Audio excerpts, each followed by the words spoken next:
All right, hello everybody. Welcome back to Wireheads. I'm Diamond Dust. I am a VTuber out there on the internet. I work as a professional GM. I produce content on YouTube, on Twitch, and occasionally will drop stuff for free over on my Patreon. And I guess I've also got a few other things that I wear hats of, but like, I don't know. I don't wear all the hats at the same time. Now, for someone that wears a lot of hats at the same time, my co-host and always with me on the show. Hello, my name's Emmerron. Today, I was baptized by the waters of Saguaro Lake in central Arizona, against my will, I might add. As far as the hats I wear that don't involve me getting drenched in lake water, I am at times a content creator, namely on Mondays and Thursdays, and participant to a creative game on Wednesdays that is run by Diamond. I also GM professionally on occasion. I'm known to do this. I organize conventions. And I am the reason that this show will not be airing next week, because I will be at Gamma when we normally record this on Thursday. Well, I guess it won't be at Gamma anymore. By the time we would record this, I'll be somewhere in the North American airspace, I think on my way to Charlotte. So yeah, it's going to be a good time. Yeah, this week has been chaos. What is Gamma for our viewers before we get into today's topic? I need to look up what the acronym stands for, because I am very bad at that. It's the Game and Something Manufacturers Association, but it is the expo for Gamma is the largest, as far as I understand it, pure trade show for tabletop gaming as a category in America. So it is, if you are involved with like board games, card games, dice, TTRPGs, literally anything to do on a tabletop, you are at this trade show. It is not open to the public. It is only open to press and industry. So the fact that I get to go and be part of this year is not a small thing. It's kind of a big deal, at least to me, because like this is kind of like legitimizing to me a little bit. It's affirming in the way that I've been working kind of around the edges of the industry, it feels like, for the last like 3 years. And now I get to kind of dive into the heart of it. So it is, but yeah, the expo itself goes from Monday to Thursday in Louisville, Kentucky. So I will be in Kentucky for the vast majority of next week. And so no Neon Inferno, no Wireheads, because I will be, when we would normally record and stream Neon Inferno, I will be running Tunnels and Trolls for a company named Rebellion Unplugged in the UK. And so I will be helping them run that game. That is my role for being at Gamma this year, as well as kind of helping out around their booth where they need me. But yeah, details for that, I'm going to be figuring out where I am on the ground. So if any of our viewers just so happen to be in the tabletop industry or the media, and you will be at Gamma, I know some of our friends over at Artel Saurian are going to be there. So I have every intention of catching up with them where I can. But if any of you are there, like, say hi. I'll be with Rebellion Unplugged, running demos of Tunnels and Trolls for the weekend, or for the week. It's so weird to have a convention where it's the week, not the weekend. But yeah, for the duration of that show, Monday through Wednesday night, I will be running Tunnels and Trolls combat demos to show how the game works, because this is, from my understanding, the newest edition of the game, and I believe this is, I think, the 7th, based on my conversations with them. It's here. I've got I've got a little demo thing, and you could actually download the PDF of this right now. We are not sponsored by Rebellion Unplugged, but the game's kind of cool. But it's Tunnels and Trolls: A New Age. You can download the PDF of this hard copy I have here over on DriveThruRPG right now for free.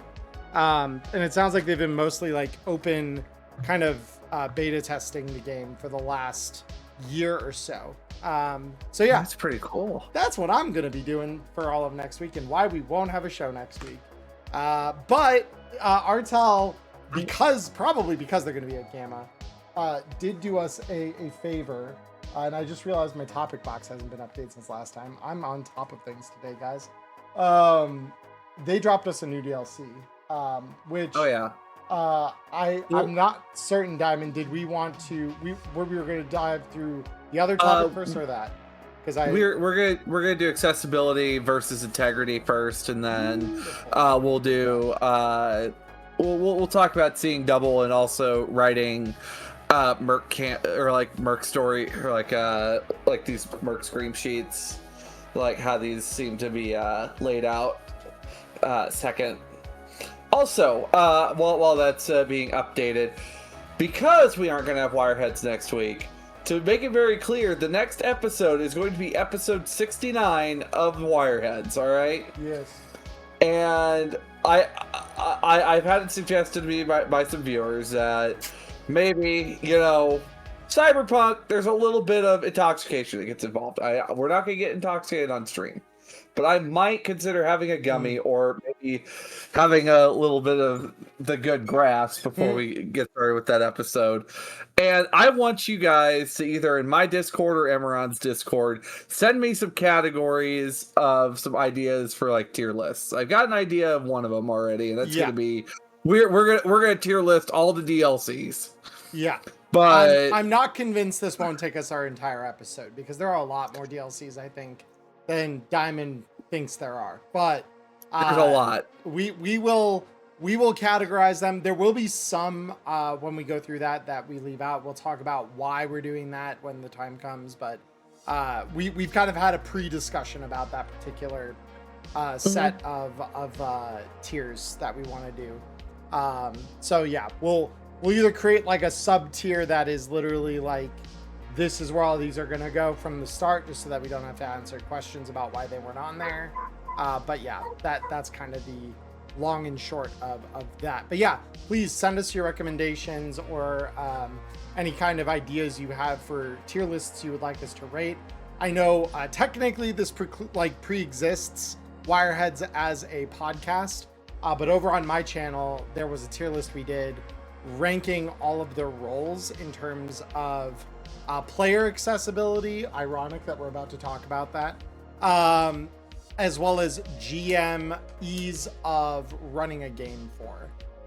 And that was over on my channel in my How to GM series.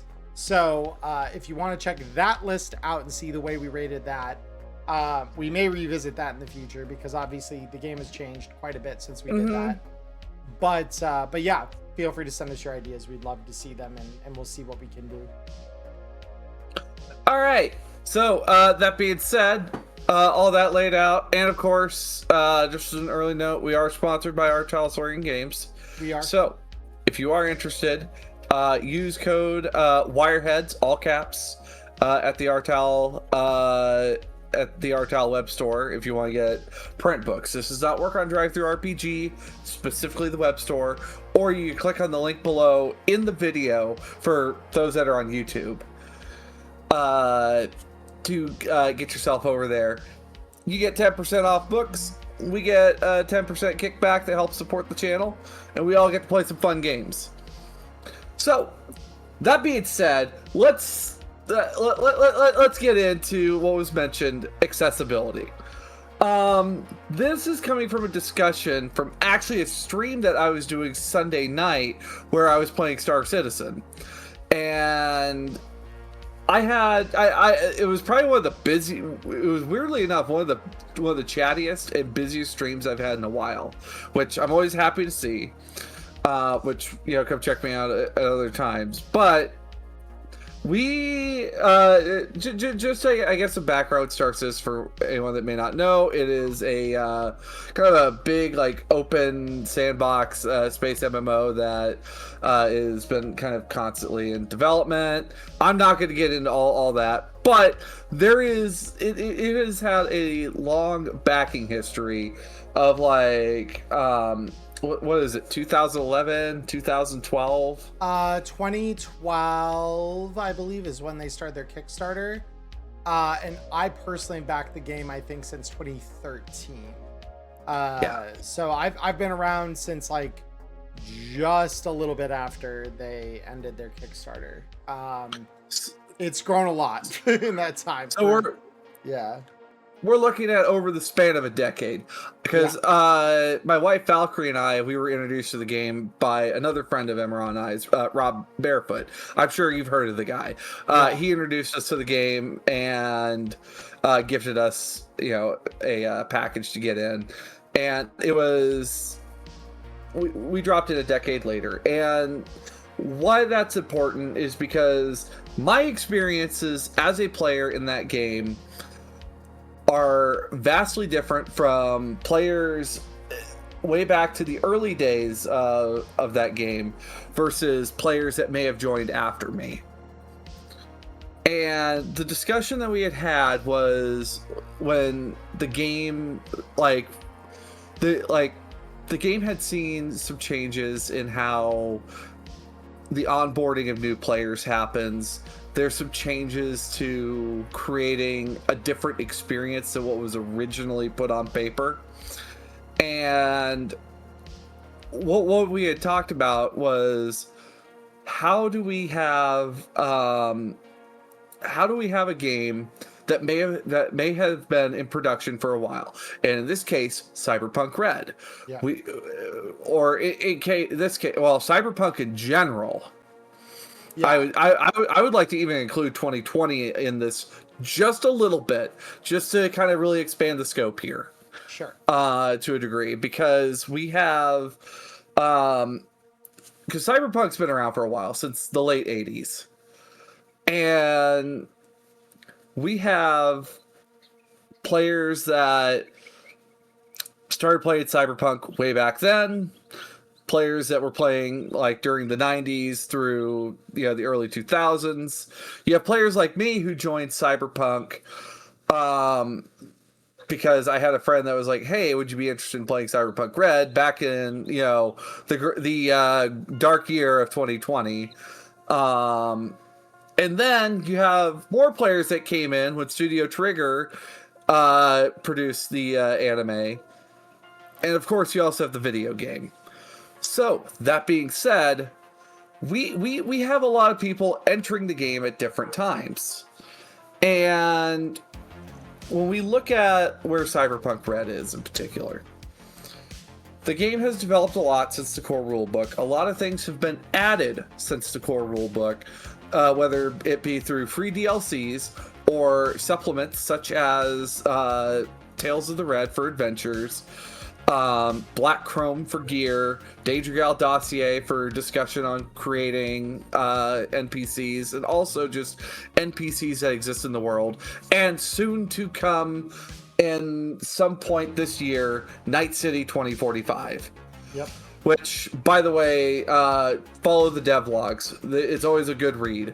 Another one had come out this week. I might gather this stuff up and tinfoil about it over on my channel at some point. But yeah, June 17th is the release for Night City 2045. Because we got that. Yes, we got that. Because that's Origins. Origins, yes. Yeah. Origins Game Fair. So that being said, we need to take a moment to look at when new players join a game this late in, because I actually, during that discussion, we had gotten to this point where some of the people that like to refer to themselves as old heads during that Star Citizen stream were just like, okay, I think this is what we were told. I guess I could see why this needs to be here. And this was a discussion of creating instance locations and as for someone like me, I don't so much need the instance locations as much as like anybody, like if I have new friends join, I would like to have a little bit more controlled environment where there isn't a lot of outside interference. Right. Yeah. And so that would be a good tool to help onboard new players. Yeah. However, in the game of Cyberpunk, onboarding new players can be. I have heard many mixed stories about about players getting onboarded into Cyberpunk. I've heard great stories. I've heard stories of, well, I tried 2020, but it was a little much. But I really like Red. Yeah. And those are just, I died in the first session. This is a terrible game. I'll never play it again. Yeah. And lo and behold, they keep coming back to the Reddit. And I keep seeing them pop back up, having great experiences afterwards. And it's just like, that's what I thought. You couldn't leave us. This was especially common, like when the Edge Runner surge came through. Yeah. Well, and I think, yeah, I think that honestly though is pretty important because the Edge Runner's mission kit is the starter kit for now for Red. Yes. Even though we technically had one prior to this in the Jumpstart kit, that version of the rules is now outdated by a pretty significant margin. To briefly explain something that we'll come back to next time, that is why the Jumpstart Kit conversion guide is not something we're going to consider as a true DLC on our list of DLCs when we rate them in a tier list. Because that content is kind of a product of a different time and a different point in the development of the game. Whereas the CEMK is the game pretty much as we've seen it develop today, right? Like we get everything that has developed around the game, from the DLCs to layout to like weapon and systems design. Like all of those things have been refined and matured. And in some cases, the CEMK is what introduced the most mature version of, like, for example, the humanity system to the game. Like we have that because of this intro product. So in a way, I would say that if you want that controlled environment for Cyberpunk, go there, especially because there's such a huge number of people that are coming through the game by the route of the anime and the video game, and that is going to leave them on familiar ground. So they're going to visit and places. And the books. The books are a little, I will say this. The books, there's nothing wrong with them. I need to still read them. I've just gotten a library edition of like volume 1 of the library edition that I need to read through. Nice. But I will say I don't think most people come to Cyberpunk through the books. So the lion's share is what you want to kind of provide for when you're talking about on-ramps. Like there should be accessibility for everyone else, but the on-ramp should benefit the greatest number of people, in my humble opinion. And that's what the CEMK kind of did, right? It gave like people familiar footing, locations they recognize, and all of that kind of wrapped into an adventure that realistically you're not going to do in a single session. Like the jacket is not a 1-session gig. It is usually like a 3-session gig when we've run it at our tables. And that is fine. There's nothing wrong with that. It's a tale told in 3 acts in a lot of ways, much like the video game. Albeit the acts are much briefer in the jacket, but they are no less powerful. And I think they did a really good job of like capturing what it means to play Cyberpunk with the lethality that can be present, but not throwing the baby out with the bathwater where that's concerned. And like, controlling that environment to the degree that like there are very few hard off ramps in the CMK where you just die. And usually there's a lot of warning that is given to the players, or is encouraged that the GM give to the players, to say like, hey, so you're about to do something really dangerous and quite possibly, by some people's definition, stupid. Are you sure you want to do that? And if they say, yeah, I want to do the stupid adrenaline-soaked thing. All right, Shum. Jump off a building with a parachute that is questionable at best. Have fun. Like, it's you want to do that. It's cool when it happens. And if it works, awesome. Yeah, exactly. Like that, and that is what Cyberpunk's about, is like, do you want to take the route that has the high risk but has the cool factor soaked all over it? Hell yeah, do it. Like, send it. I will never say don't do that. What I will do is warn you up ahead that, like, this could lead to your untimely death. Are you sure you want to risk that? Okay, you want to risk that? We're balling. Let's go. But that is literally what you have to do, is like, and it tells in the GM instructions that come with that book, it very much tells you, like, hey, warn them. Like, warn them that this is potentially the end of their character. Yeah. Give them the heads up that this could be a problem. Let's say you've had your fun with the Cyberpunk Edge Runners mission kit. Because I will say this. While the mission kit is lethal, like, there are plenty of times where you could die. Yes.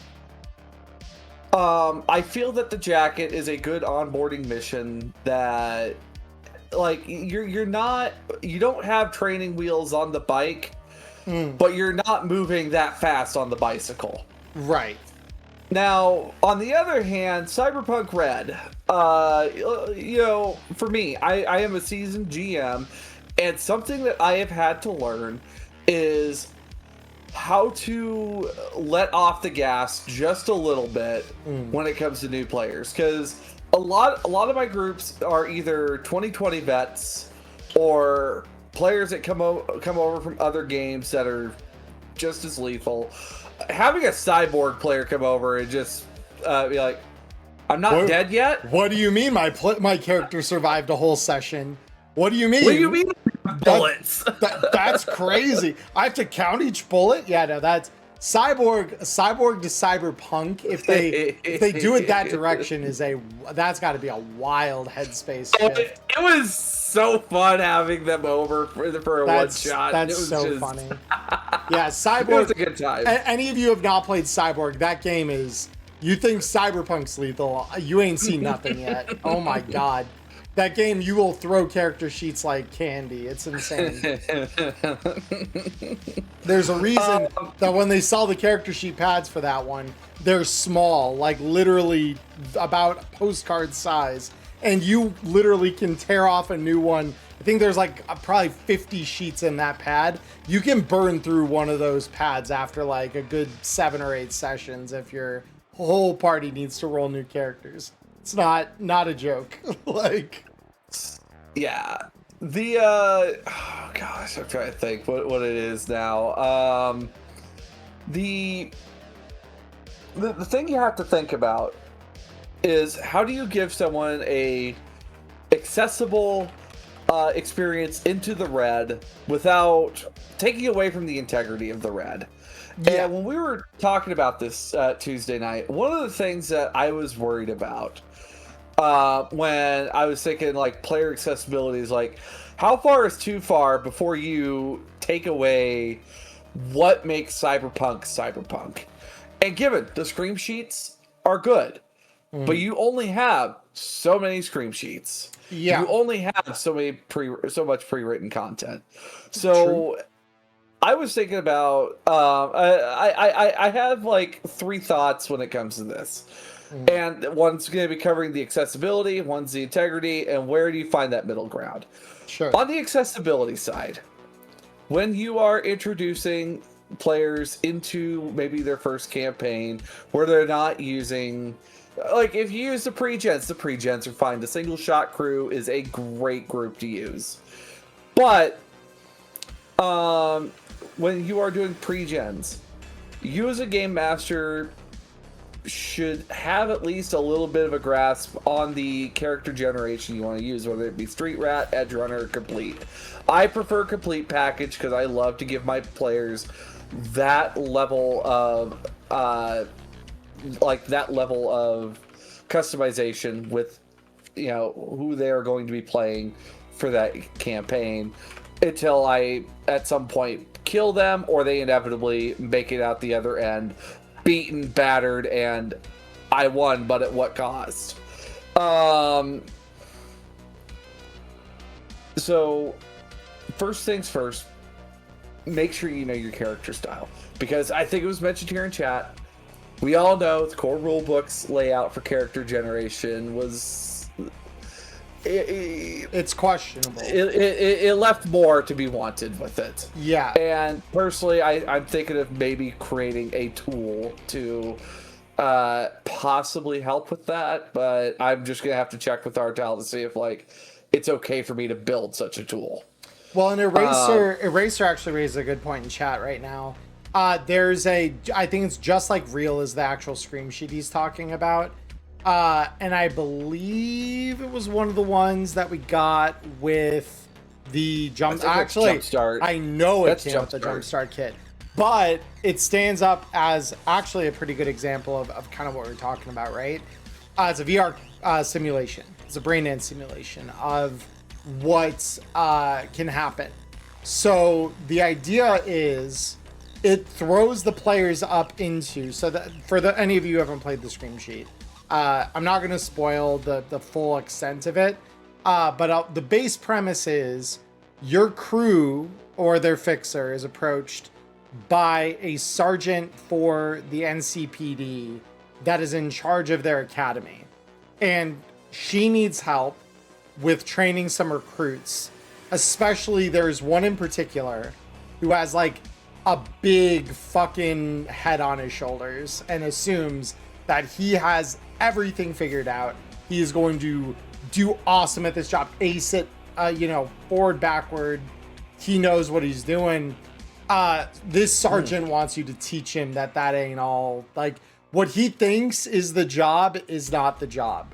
So she has you guys be the crew inside of basically a SWAT simulation. That is the hostage taking team. You are the bad guys in this simulation. And she throws her trainees against you and sees if they can, successfully do what needs to be done to take back your hostage. And this is a great introduction to combat. I've used it before for session zeros so that my party knows this is what combat's like. This is what's going on, but we can wipe the slate clean immediately after because nothing in here actually is real. Because no one loses hit points, no one loses armor, no one loses ammo. This is as literal low stakes as it gets, but it teaches you everything you need to know so that the next time you get into a combat with booster gangers on the actual street and all of those factors are real, now you have a baseline. So I do agree that if you don't do specifically that scream sheet, there are other ways to do BD training that teaches your party here's how it works, and you can even deliver that in the world and in line with the game, much like actually the tutorial in 2077 does it, because that's kind of the same thing, only different, which is also I agree. I think that's honestly probably the best way to do that if you have a completely new player, or better yet, if you have a table all new players, because that was kind of my situation when I ran my first season of Neon Inferno. Was we had all new players for the most part, with one or two exceptions, and this was to kind of help all of them. The new players who didn't play Cyberpunk prior to this, they got to taste what combat was actually like, while the old players, this was the first time that I had run something on Foundry, so let them and me get our foot figured out as to where we were playing in Foundry and how things worked in the Foundry system. So yeah, that is, I agree, a great way to go about that. So also on top of that, when it comes to new players coming in, make your first adventures 1 or 2 sessions tops. And what I mean by this is you should be able to complete this job either, in a 4-hour session or a couple 4-hour sessions. You have Act 1, Act 2. Keep it small, keep it bite-sized. So that way, and like, each adventure should focus on sub-specific details of edge running, whether it be you're looking at combat or perhaps navigating social combat, stealth, maybe a heist on a small area that's not too heavily guarded. Those are some options. On top of all that, stick to the mooks. Maybe toss a lieutenant in there every once in a while, and a mini boss when it absolutely calls for one. I know it's just like, well, why are you putting the kitty gloves on? Because one of the things I feel with player accessibility, especially for new players, while you want them to have that feeling of cyberpunk, you want them to have a good time with their first few sessions in, so they want to keep coming back. That they can even approach other tables and still enjoy the game. Well, and I would also counter anyone making that kind of an accusation that that's kitty gloves with what fixer is going to throw an untested group of edge runners into the deep end. They won't. They are going to force you through some early hoops that have a greater tolerance for failure than the one they want to throw you through. That, and like 2077 doesn't do maybe the best job of showcasing that. But even then, I would argue it kind of does, because the scav haunt is kind of what you're describing there, which is like, yes, mostly mooks, you're gunning down dudes left and right. And then the one big threat at the end is probably like a lieutenant to a mini boss, which is the dude with the chain gun who starts firing through I would say a lieutenant wall. Yeah, like he ends up feeling more lieutenant shaped by the time you're done with that gig. I have a very skewed perspective because I play every session now and very hard for that. So, but yeah, like on a normal difficulty, he is a lieutenant by all regular reckonings.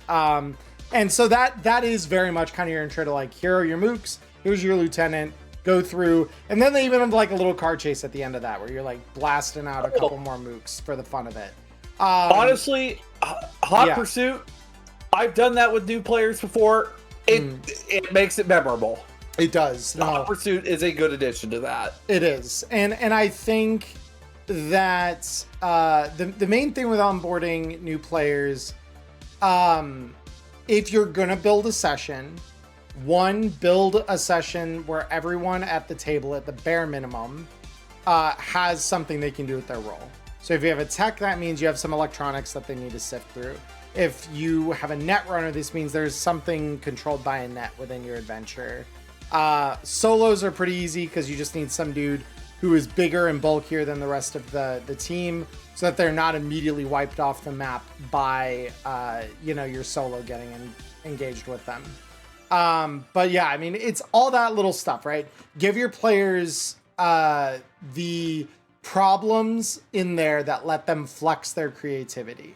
That would be kind of like the best thing to do, because that makes it accessible in a way without really invalidating anything with the integrity of the game. That's the nice thing is if you are building with the understanding of the world as it's kind of been written, no fixer is going to throw an untested crew against a problem that they cannot solve, so neither should you as the GM. If you are going to throw them into something that is complex, make sure everyone's got a job to do. And 3, make sure that when they are going through each kind of problem, that they are only really needing to solve one thing at a time, and you're testing comprehension of maybe one mechanic, big mechanic at least, at a time. I would say when it comes to, and I think net running would be a very fair spot to put this. So you have fresh rank 4 Netrunner with probably maybe what, like a 7-slot cyber deck coming in. Um, the ideal net architecture, I would say somewhere between 4 to 5 floors. Yeah. Maybe one layer with black ice, so that way they have one skirmish with black ice to try out. Or would you wait on black ice? No, And I give just them. do I would give nodes? them a soft black ice. I'd give them something like Wisp? a wisp. Yeah, like wisps are really good starter black ice.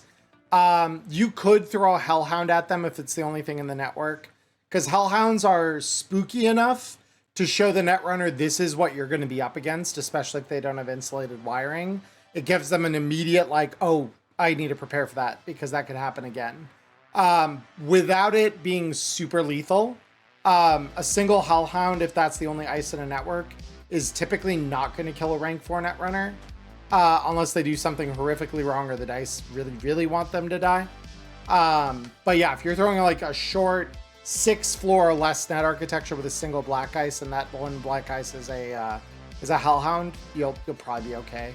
But yeah, wisps are pretty good.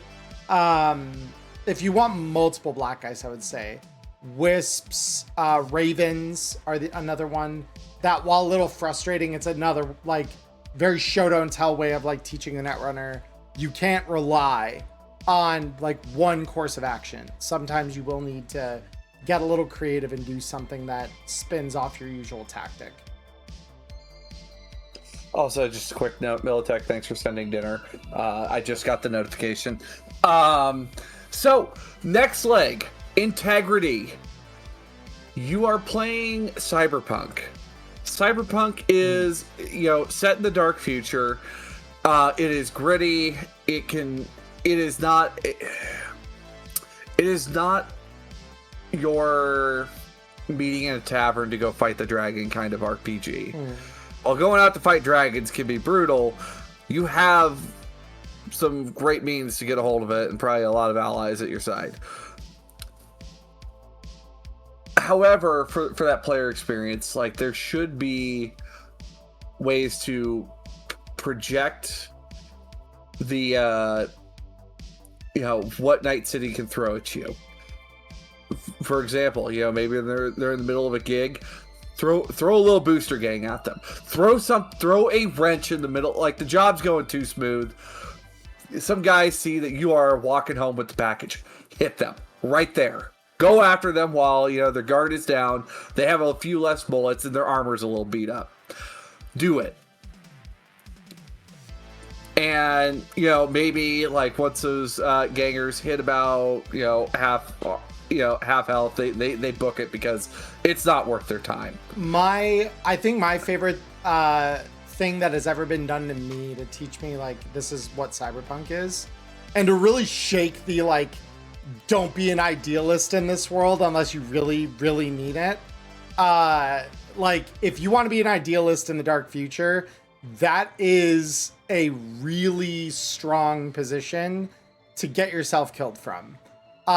It doesn't mean that it's not worth playing, but you need to know a few things. You are not playing heroic fantasy. This is not D&D, where you are going to have a million death saves and an out if you do die. You're dead if you die. Like, there's nothing that will bring you back.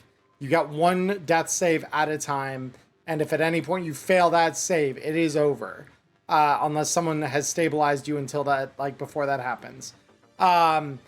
So, but the thing that got done to me that shook the idealist out of me, coming from D&D being the only thing I'd played prior, was my GM, Phantom, some of you will know, he put a kid in front of a group of us it was like kind of a downtime session. So he puts a kid out in front of us, and this kid is just begging for money. And I, one of the bleeding hearts at the table, am all too willing to try and give the kid what he needs. But one of the other players had a little more of a brain on them. And she looks down the alley that this kid has just come out of. And there in the dark, spots two dudes glaring at this kid from behind a dumpster. And it starts becoming pretty clear once we investigate this a little deeper that these guys had basically conscripted this kid to scam us for money. And like that has never left me as like a very effective way to teach your players this world does not care about the people in it. Like, doesn't care about you. It doesn't care about this child. It doesn't care about those people who are using the child like a tool. Like, it doesn't care about any of you. Because even once we went back and interrogated those guys, they were doing this because they were starving. So it's like, what do you do? Like, there is just rampant need, and like the world doesn't care about any of it. And it really did. It shook me a little bit. And I'm like, okay, I've been educated. And then we proceed to go get tacos and drugs at the same place. Which was, that's cyberpunk. Is all of that can happen in an evening, and it makes perfect sense. Also on top of that, when it comes to the, when it comes to the integrity of cyberpunk, the single player mode, I know, you know, especially for new folks, having single player mode is probably, you know, one of the last, because you know, start with the core rulebook. Single player mode does a great job of just painting like what might be going on out on the street around you. And there's stuff going on that, you know, you could put there and your party can decide, is this something I want to make my business or not? Let me go to combat zone here, for example. Let me grab a couple D10s, and you know, all right, what we got for 12? Graffiti artist tagging a wall with bright defiant colors while their friends keep watch. And given, you know, why would you get involved with that? Not much happening there, unless like you're playing a lawman, or you know, you're part of a corporation that happens to own that building. Are you going to make that your problem while you are on a gig? Are you really going to do that? Well, the fun thing is if you decide to join him. That's the like slightly unhinged, but also equally fun. Because I had a rocker boy who was a street artist in one of my campaigns. So he would probably join him in and be like, oh, your color choice is a little off, but, you know, I think I could see the vision. Let's work on this. And they would have just helped him tag the building. Like, that's the real fun is when you decide to indulge what the world is putting in front of you that would otherwise just be mundane set dressing. I always encourage that. I think that that's a great way to learn what the world's about. Also on top of that, while I'm not saying you should throw dangerous stuff at your players, like if the mooks kill your player character, what did you learn? Maybe instead of buying Kevlar, you should have bought light armor jack. That's a pretty common lesson. Or for a certain someone, it's like, no, bikers only wear leathers. And I ended up killing him first shot during the combat. Yeah. Learned real quick why Kevlar is Kevlar, yeah. Well, I mean, just left my game, but like I kind of feel bad about that. Like, you know, advise your players light armor jack. You warned them. Like, Edge Runner's standard is light armor jack. SP11 is what you'll need to survive a good chunk of early combat. And if you don't take that, that is your risk. You're leaving 4 armor points on the board. Like, well, I mean, wearing leathers, not. And if you're wearing leathers, you're leaving 7 on the table. Yeah. Like, unless you have a really good reason to wear Kevlar, you should be wearing light armor jack, and you should never wear leathers. Like, I could understand if like you need something a little more discreet or something that's not going to get questions. If you're going to like if like your crew is going in for like, you know, some really high end stuff where it's like, why are you wearing light armor jack? Why do you need that much protection? I can understand. Oh, your suit's made with Kevlar. Okay, all right, whatever. Like, nice taste. Who is your tailor? Kind of situation. Which I know we'll be seeing more of that in Night City 2045. Right. But on top of that, don't be afraid. don't be afraid to kill the player characters. Don't be afraid to brutalize them. But don't pull out the weird tricks until these guys have their sea legs. Right. Like, throw a flashbang at them. Great. Wait on the EMP grenades a little bit. Wait till they get a little more chrome, then use it. Yeah. Well, I think that especially to any new GMs, one of the things I'd recommend picking up relatively early on, once you fall off the deep end a little bit, right, and you're into the weeds of Cyberpunk, start with the core rulebook.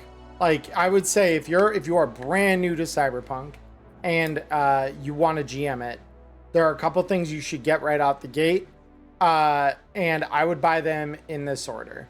If you need a starter adventure to like really teach your players like this is how the game works, the CMK is not a bad start. I would say if you want to play in the Time of the Red, which is what most of the stuff is written for, maybe start them in the easy mode, which is the gig at the back of that is getting paid.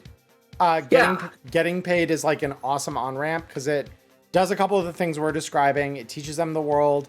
It gives them a good idea of like, this is what can happen. Bearing in mind, it was written for the pre-gens that are included with that adventure.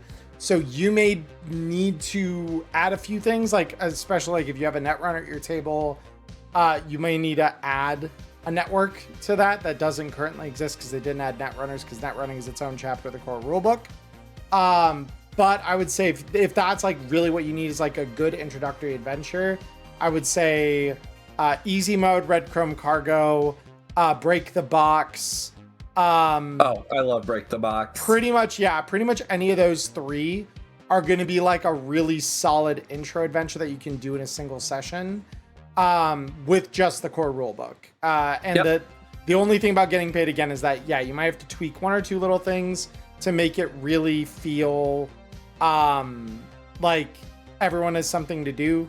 But that is about the only thing that's the problem with it. Everything else about those 3 gigs pretty much lends to like people getting an idea of what the world's like, what the game is like. And so you can run those with the core rulebook. If you want to get a little extra at that point and like buy yourself some extra scream sheets, what I would recommend maybe is data pack. The data pack is not a bad idea. Snuff is a decent gig. Cargo Race, I believe, is in the core rulebook, but I could be wrong about that. I can pull up data pack real quick. One of my favorites from data pack is actually Kill Thrill. It's a little out there, but it's a high octane adventure for it's memorable. The problem with Thrill Kill, I think, is the fact that it's got a lot of moving parts if you're a new GM. That's my only issue with it, is that it's got a lot of moving parts. Whereas Cargo Race has very few. Break the Box is very few. Red Chrome Cargo is very few. The getting paid out of easy mode is got very few. I'm picking those gigs in particular because they have so few moving parts. The Big Break is also a pretty good one that I think comes out of the back of the core rulebook. Pretty much anything out of the back of the core rulebook you're going to do pretty okay with because there are very few moving parts in pretty much any of those. Those are all pretty simplistic, and that's a good thing. But once you fall beyond that and you're like, okay, I'm ready to like dip my toes into the deeper end of this thing, right?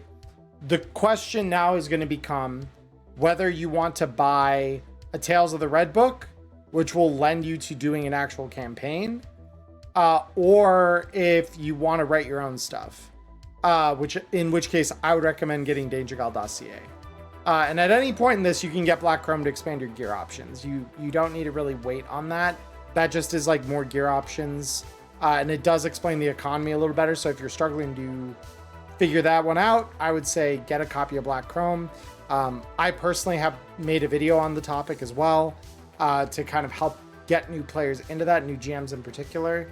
But that is something where once you get Danger Girl Dossier, a lot of those things, as far as like NPC guidelines and like what you do to create an NPC that is properly balanced for a given level, you're going to find you don't have the budget for fancy stuff like EMPs, which is why I dealt out on this whole tangent anyway. So like that would be where if you are starting to write your own gigs, as soon as possible, I highly, highly, highly recommend getting you a copy of Danger Girl Dossier, because that is going to let you make sure that your NPCs are balanced against the expectations the system places on difficulty for what that encounter should look like, essentially. And like you can, once you've tinkered with those rules as written enough, and you have a pretty good sense of like where the bounds and restrictions are, you can choose to start like throwing those rules to the wind a little bit and like eschewing them in places and maybe adding a little bit extra than like the rules might suggest you do. Those are guidelines that eventually you learn to kind of break in ways that are not going to shatter your whole campaign. But you need to practice with them before you break them. Like it's, there's a great saying I heard within the context of chess once, which is when you're learning chess, you're going to learn a whole lot of rules and a whole lot of fundamentals. And when you watch high level chess, you're going to watch those fundamentals be broken, because those chess grandmasters have found ways to look at those rules and break them to their advantage. But you, a novice, are not going to be able to do that yet. You need to learn the rules first, and then you'll learn to break them. And the same is true of writing and running Cyberpunk, in my opinion. Yeah, and also there's good community resources as well out there. Yeah, there have been some folks that have even written adventures that are a good introductory adventure. Yeah, like for me, I have Hungry for Violence. Given now that I think about it, there could be a little more added for a netrunner, but not every adventure is going to have something for everyone. But mine's very much an introductory smash and grab kind of gig that also introduces chases as well. Emmerron, did you have something that you would recommend for new GMs from your library? I mean, so pay to win is a little in the deep end for like a first gig. Only because it requires you learn a little bit about ELO, which is its own thing. It's not terribly complicated, simply because like it just runs on Cyberpunk Red's rule set with like mashing several skills together. So like it's not a lot to learn, but it is something to learn. But it does have something for everybody. I made sure of that. Like that was part of my intent when writing it. So if you're comfortable with the game's rules as written, and you're looking for something maybe to take you from that beginner stage into a more intermediate stage, but you're not quite ready to write stuff yet, pay to win would be something I might suggest on mine. There's a plain heist. That's what I was going to just talk about. There's a plain text document that I have running around out there that I did not lay out at all, which is very different than my other two, which I did do layout for. Which is Vended Heist. And I wrote that as part of my How to GM series. It was actually like the earliest thing I did in that series. Episode 1 is explaining how to write a gig. Episode 2 is taking those principles and actually writing the gig with them, which is what Vended Heist came out of, was me literally writing a gig so that I could show how I do it.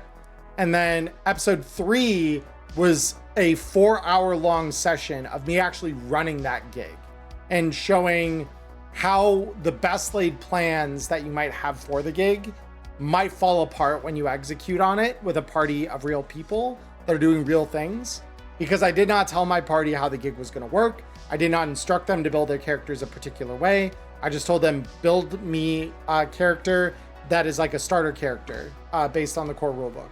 And they built their characters, they ran that gig with me, and then we even discussed in the aftermath of the gig how different decisions got made and why that was important for like a GM to keep in mind, essentially, when you're writing something like that. But Vended Heist, as a result, is a very good gig for that, because it was designed to be run with brand new characters, and it has enough stuff in there for everyone to do. So that might be the one. If you were going to pick one of the gigs that I've written, that I've listed up on my Patreon, which I will post in chat in just a moment, that is the one that I would look at and say, run this for like a brand new crew, because it's really simple, like 4 beats. It's not a super expansive gig. And like I said, you could run it within 4 hours. I did live on camera, and we got to see how that works. So I would recommend maybe that. And then also, like Oscar had mentioned, Datapack has 2 parts to the Reaper story arc. Yes, actually, those are very good. Dice, Actually, intro. Rob Barefoot has suggested the Reaper story as well. Yes, would be, if you're looking for something that I would say, like, new players, sure, yes. If you really want to get in and get lethal with it right out the gate, and everybody's fine with that, honestly, the Reaper story is really good. It is. Another story I might recommend, if you have access to it, with Street Stories, and your players are a little more socially aligned, a bucket full of popcorn flavored kibble. I would put this somewhere in the early part of your campaign, after your players have had some time to explore the world around them, because then they get to use what they've learned about the world around them to benefit them on this adventure.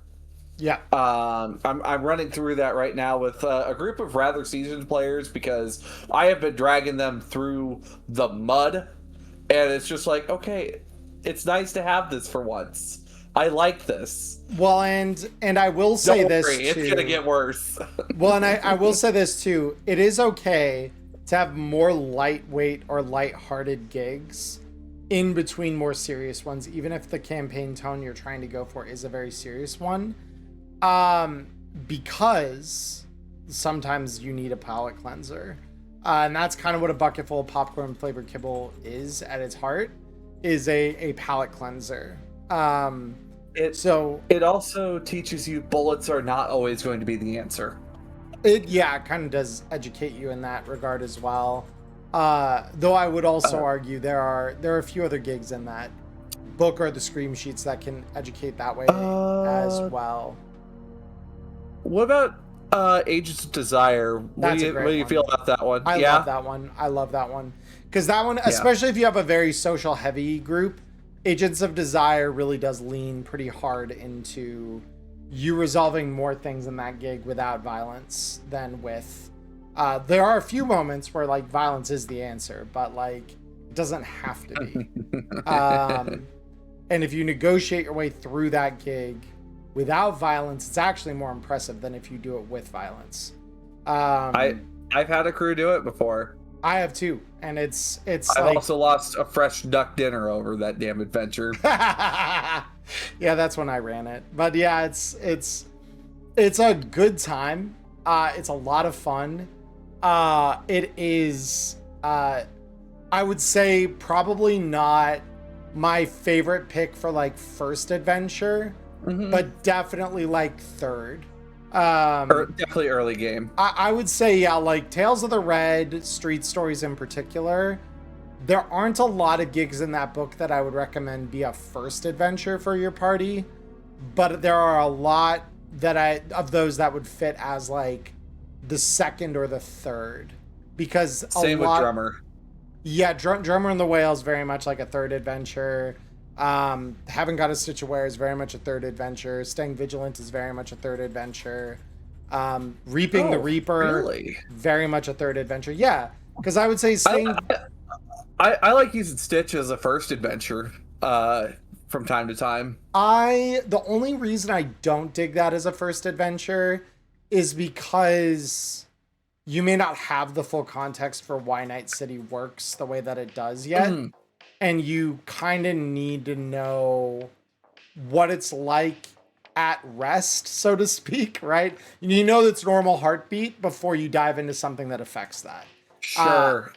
That's my philosophy. But yeah, again, everything we're saying, we're just two talking heads on the internet. One of us isn't even a real person. Look to my, I suppose, right side on the stream right now. Definitely not a real person. She's just a cartoon on the internet. Somebody say something about talking heads. Exactly. See, she's proving my point. I suppose to round this out, while I just kind of finish things like this, I'll just put my body back on here. Make sure I'm pressing the right keys as well. But as I was saying, when it comes to accessibility versus integrity, we want players to be able to come to our game and enjoy their first steps into Cyberpunk. Yeah. But also at the same time, we want to make sure it's known that this is not heroic fantasy. This is not you're not out to save the world. You're out to save yourself. Right. Now, given, maybe you might save a little portion of the world that you call home, but I mean, isn't that just part of saving yourself at the end of the day? And that is kind of the big thing that I think more than anything else, the first like 3 or 4 sessions of Cyberpunk for like a new group, that is the thing to hold on to, is the fact that like teach your players they are not going to be on top of the world all the time. Oh no. My GM did this to us by literally having the guy that was our fixer and like pretty close to the party by the time the 4th session rolled around, get kidnapped, and that we had to go save him. And in the process of trying to save him, we lost one of our crewmates, like literally falling off the building trying to save the guy. And it's literally just, that's how quick it changed. Like our narrative went from us being like, yeah, we got another one, fuck yeah, to being like, oh my god, we just yeah, oh my god, that just happened. Yeah, and that, it's not that you want to take the wind out of your players' sails, but you need to reality check them that like, oh yeah, you don't win every one of these. The break check is important. Yeah, like you don't win every one of these, not unscathed. Also, last but not least, something else that was thrown in there, even when I was talking with some of the devs of Cyberpunk, and all of them have said this when I was over at PAX: steal something from your players. Yeah. Steal something. Break into their house. Just take something. Make it known they're not safe. Yep. That's honestly some of the best advice. Steal something, try to scam them, try to double cross them, do something in that repertoire. I know by the time it's a great hook. I think our 3rd gig rolled around, it was definitely not Kansas. And that's one of my earliest introductions to the game, was definitely not Kansas. And I learned real quick exactly how fucking messy jobs in Night City get. And I've held that. Like, I've held on to that. Even as a GM, I'm like, nothing should ever be completely clear cut. There should always be a complication. There should always be a gray space, and you should explore that gray space. Don't just let it sit there in the subconscious. Like, bring it out. Show your players that they were right to not trust things, or teach them they were too trusting. And then by extension of exploring that gray space, throw them the thing that they shouldn't have trusted. Or if they're a little too paranoid, and just keep running on that paranoia until it turns out, oh gosh, so we scared this guy off and they were what we needed to get this job done. I've had that happen at my table. Yeah. You could also vindicate them for their paranoia, depending on how you want to play it. Oh, yeah. If you want to embrace paranoia at your table and you want to have them questioning everything, and you and your players enjoy that kind of space, like you're maybe some Call of Cthulhu players that have come over to Cyberpunk to try something different, you can engage with paranoia and just embrace it and vindicate them on it. there's so much space for that in Night City and Cyberpunk as a whole. Like, yeah, conspiracies are everywhere, and it's just about following the right rabbit hole to find them. But yeah. All right. So with that, I think I think we've got this one pretty well in the bag, and we'll talk about the next half here in a bit. So if you enjoyed, please consider checking out our channels. All the links are just down there in the description for you folks on YouTube. For those of you guys who are watching on my channel, go follow Emmerron. He makes cool stuff. Also has a great adventure, which I've been hearing about, and he's already killed his entire party in like 3 sessions. Really cool. Or Not almost entire party. half. Most of it. I killed half of them. Okay, most of them. The fact that one of them had to be dragged out in a cryo bag because she was actively bleeding out doesn't matter. She lived. 2 kills in an end cap. She lived. All right, She's fine. They're with friends now. It's okay. Also, consider following me, like, either here on Twitch. Well, actually, follow me on Twitch. I'm also on YouTube, but I'm over here a lot. And for you to get to the other half of the episode, click on that link. Like, it's like right there. It'll say link to part 2. You can't miss it. I promise I put it in there every week. Don't worry. Now I've got some doubts about, did you do it last week? No, I did do it last week. Somebody was just like, where's the link, though? And I'm just like, it's right there. Yeah, that just takes it. No. Scroll up. Oh. Fish, please. Oh, no. Know where your links are, buddy. All right. With that, we're going to go ahead and sign off on this half, and we'll meet you on the other half. As always, I'm Diamond Dust. And I'm Emmerron. I'll see you on the other side. Bye-bye now. Bye-bye. Bye, Diamonds. Bye, Diamonds channel. Goodbye.